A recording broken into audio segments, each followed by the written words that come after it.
The world of rooftop tents can be confusing at first, and after running a larger tent on the FJ, I was looking for something smaller. And specifically, I was looking for a hard shell for a Subaru Baja that I was working on. I needed something somewhat light, easy to set up, and durable. And eventually I ended on the Rome Adventure Co. Rambler, a unique tent with some great features. The Rambler was truly built for the nomad.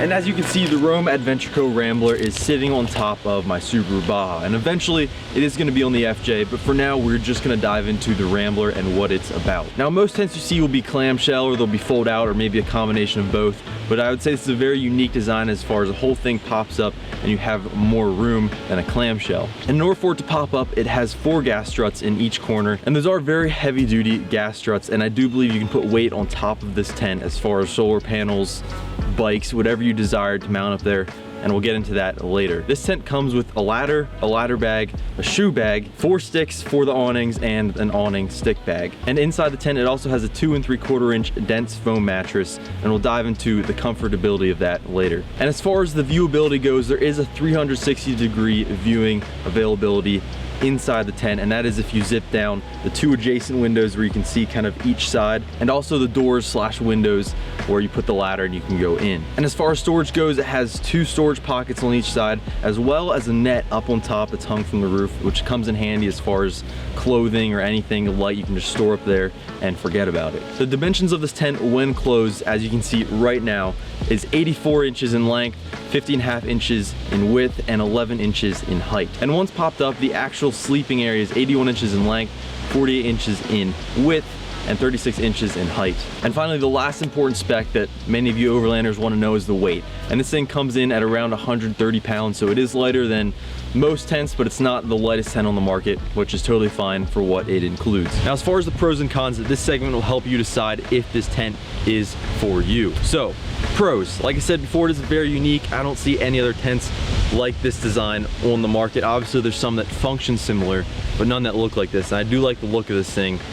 And I love how it sets up, and that's another thing. It is very easy to set up. You pop 2 latches on either side, slide it up, put the ladder on, put the awning sticks in, and you're good to go. Very easy to set up. It takes probably about 2 or 3 minutes once you get into the groove of things. And another thing I like about it is that it's a light tent. Now, yes, there is lighter tents on the market, but for what this gives you, I think it's a reasonable weight. And I just like how you're not putting 200 pounds on top of your vehicle. And I also really like how this thing is a hard shell. Now, there's a lot of hard shells on the market. It's not a new thing, but this is a very dense yet flexible plastic that I don't see breaking anytime in the near future. So when you're off on a tight trail with branches hitting it and stuff, you don't have to be worried about anything tearing. So that is a benefit that I see in this hard shell. I mentioned before that it's easy to set up. It is also very easy to tear down. One pro tip though is you can close the screen on the doors, but don't close the actual door, the actual fabric that the air doesn't go through.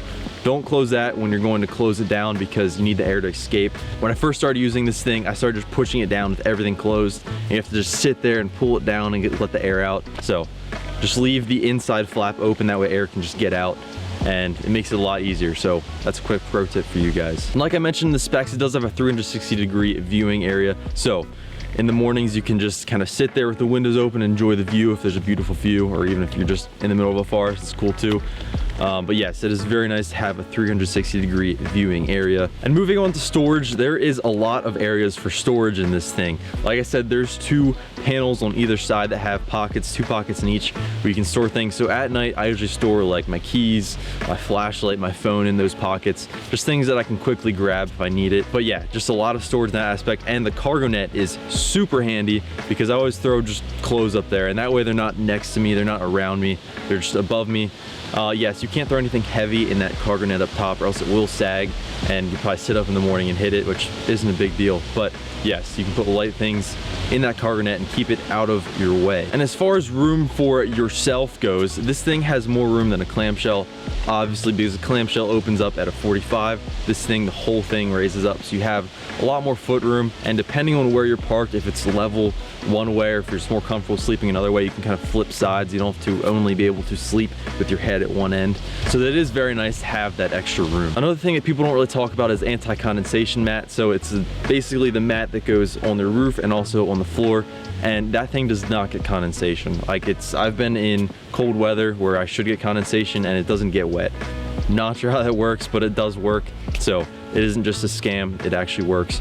So that is really cool. You don't have to dry it out. It just doesn't get condensation on it. Now, this last pro might be a con to you, but for me, it's a pro. It has a dense mattress. So it is a harder mattress than most. You don't just like sink in all the way. Now you do sink in, it is comfortable. But for some people, it might be too dense. For me, it's perfect. I do prefer a harder mattress. And this one does the trick for me.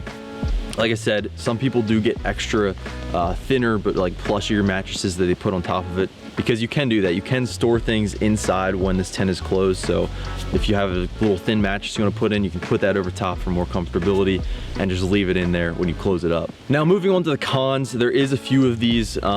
I did have some quality control issues that I wasn't very happy about. They weren't anything crazy. They're easily fixed, nothing wrong with that, but it's kind of like, wow, I didn't really expect that to happen. The first one, which happened twice, is the weather stripping. Is that rubber strip along the edge of the tent, and that came off twice. It just kind of fell down. I'm not quite sure how that happened, but yeah, all you need to do is take a little glue, stick it back up, it's fine.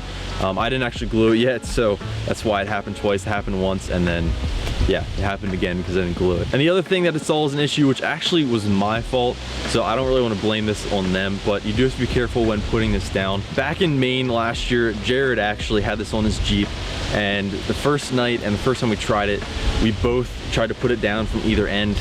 Don't do that. And I think what actually happened is the gas strut had some movement, so it kind of twisted, went into the roof, and tore some of the anti-condensation mat. Again, obviously it's not going to cause a leak or anything. It didn't go through the plastic, but it did tear the roof a little bit because it got twisted. So that's a con. Just be careful of how you put this thing down. Just do one side at a time. Try to come straight down, and you'll be set. Another con is that it is a little tight for two people. So let's just say you're on an overlanding trip and you just met this guy that you're gonna go overlanding with. Seems like a cool guy. He's friends with some of your other friends, but he needs a place to sleep. I feel like this is not the tent where you invite somebody to just like sleep in your tent with you. It's a little tight. Now, if you're close friends with somebody or you're married or whatever, yes, it's perfect. It's not that tight, but let's just say if it's just some dude that you never met, it's a little tighter than usual, and you might want to put your heads at opposite ends, you know. But yeah, it can easily fit two people. There's no problem with that. It's just maybe a little uncomfortable for some, but yeah, find the right people, it won't be a problem. This tent, when closed, is also taller than some tents. Like I said, it's 11 inches when closed, so there's gonna be extra wind resistance on the road. I haven't noticed any extra whistles with it, but just know that it will cause some extra wind resistance when driving. When it comes to accessory options on this thing, there is basically none. You will have to drill holes if you want to add stuff on the roof, like solar panels. Some of the newer tents coming out have options like aluminum rails on top where you can mount things. This one does not because of its design. Like you said, you can still mount things. You just have to drill and kind of measure out where you want to mount stuff. Totally fine, just to make sure it doesn't leak. Maybe put some sealer around it. But that is one con of this thing, the mounting options. The last con I have is, I'm not really sure if it's my fault or what happened, but this thing did leak once when driving. I was in this torrential downpour, and I think I had everything closed up correctly. I can't verify that, but I was doing highway speeds and must have got water in it somehow. It wasn't bad, it dried out pretty quickly, but there was water inside, so that's just something to think about when driving fast. I've never had that happen again. It was only one time, and I've been in other rainstorms with this thing doing the same speeds, nothing happened. So not sure what that was about, but I would just say be careful when putting this down, make sure everything's tucked in and sealed. Anyways, let's dive into setting this thing up. And as I said, setup with this thing is super easy. All you gotta do, release these two clips on either side, push the button, lift up, good to go. And you do have this, it's called a roller cam. It's essentially just a strap that goes in, it clamps it down. And that is essentially so that way, even if these things come loose, this thing will hold it down. Because you could bump this thing and it could fly up when you don't want it to. So that essentially does that. You can take it out, it's still down, but at this point, I'm just gonna push it up. And then we're gonna go to the front. And as you guys just saw in that clip, when you lift up the back or vice versa, whichever one you do first, the other side actually pops off, the other clip. So you don't have to get those. The only thing you have to get is the roller cam or the little strap that holds it in place. So that's what I'm gonna do now. I'm gonna get that little strap, and this thing will pop right up. And then from this point, what you're gonna do is you're gonna grab this side little protector here, this little curtain, and just pull this down over this rail. It's not really a necessity unless it's raining, as you don't want the zipper to get wet underneath. And once you get this thing folded down, where I typically keep the ladder is inside the tent because, like I said, there's room inside when you close it. Perfectly fine to keep stuff in there as long as it's slim. So I'm gonna pop up here and grab that. It does come in a bag, so I usually leave it in there to keep the mattress clean. And this ladder is super easy to set up.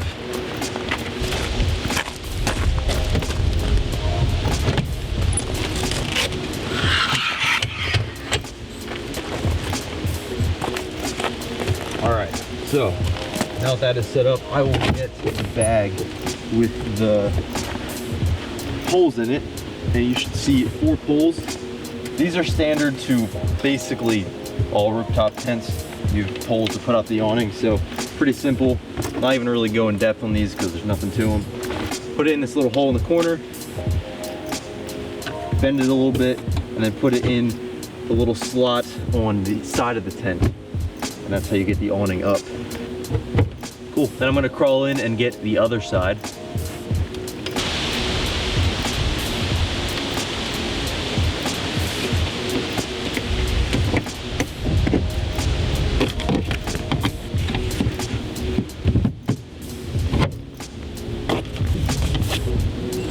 Now, as far as the teardown goes, I am not going to waste your time. It's the same as going up. The other thing I'm going to talk about at the end when closing is just how you should close it up, just to be sure. But yeah, I'm not going to waste your time tearing down because it's the same as putting it up. So yeah, just put the sticks away, put the awnings down, zip everything up but the doorways. You can zip the screens up, but don't zip the actual fabric up. And yeah, store the ladder inside the bag and you're good to go. And make sure nothing is in the strut channels, or the struts will kind of, or say the gas shocks, not the struts, but where the shocks will kind of lay into the tent. Make sure to put nothing in those channels so they don't get snagged or anything like that. All right, now putting it down, I typically, on this thing at least, do the back first. So you can use the straps if you want. How I'm set up here, I don't really need to, but I just kind of pull this down. Don't worry about stuff flying out. It's gonna happen, you have to retuck anyways. So just make sure the back is tucked down, and you can pull this side up as well. So pull that down, and before I do anything, I put this roller cam, I put the strap back in the roller cam and make sure this doesn't fly back up on me. And then I'll typically leave it just like this and I'll go to the front. Now again, what I've found to be best is to not tuck everything in yet, because at this point, you're gonna put it down and the air is gonna force everything back out. So now this thing is a little tough for me in the front because I do pull it at a little bit of an angle and I don't like that, but when I'm alone, it's the best I can do. So you can see it's a little bit crooked there, but what I'll do is I'll get this thing down pretty low, not fully closed yet, put in the roller cam, and then from here, leave it just like that and I'll go tuck in the sides.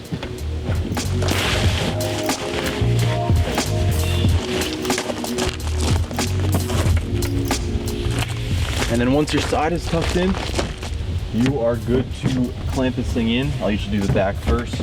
Pull this roller cam tight. Flip those in. And it might be a little crooked at this point. It usually straightens out once you do the front as well. So that's good right now.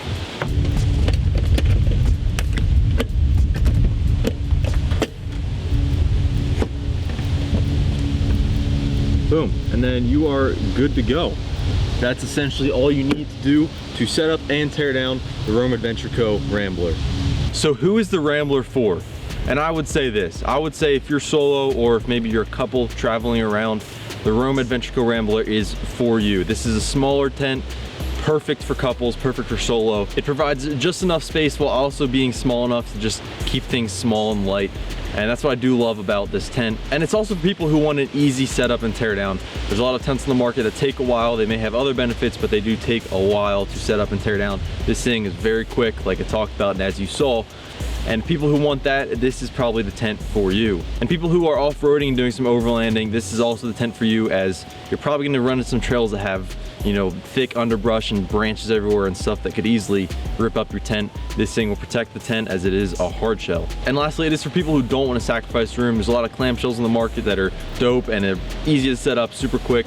This thing gives you a little bit more room than those, so I would say if you want more room than a clamshell, this is for you. Overall, I really enjoy this tent. I haven't had any major issues with it besides the small ones that I talked about earlier. This thing is gonna be on the Baja for a little bit, but eventually it's gonna be over on the FJ, as I think I wanna make that the main tent for solo and duo adventures. So, if I missed anything, let me know in the comments. If you wanna know any other details about it, put them down below. And if you like it, put it down below. If you hate it, put it down below and why. I wanna see why you guys are liking it or hating it. Otherwise, do the normal things. I'm not even gonna tell you what to do. Do them or don't. I really don't care. I will see you in the next one.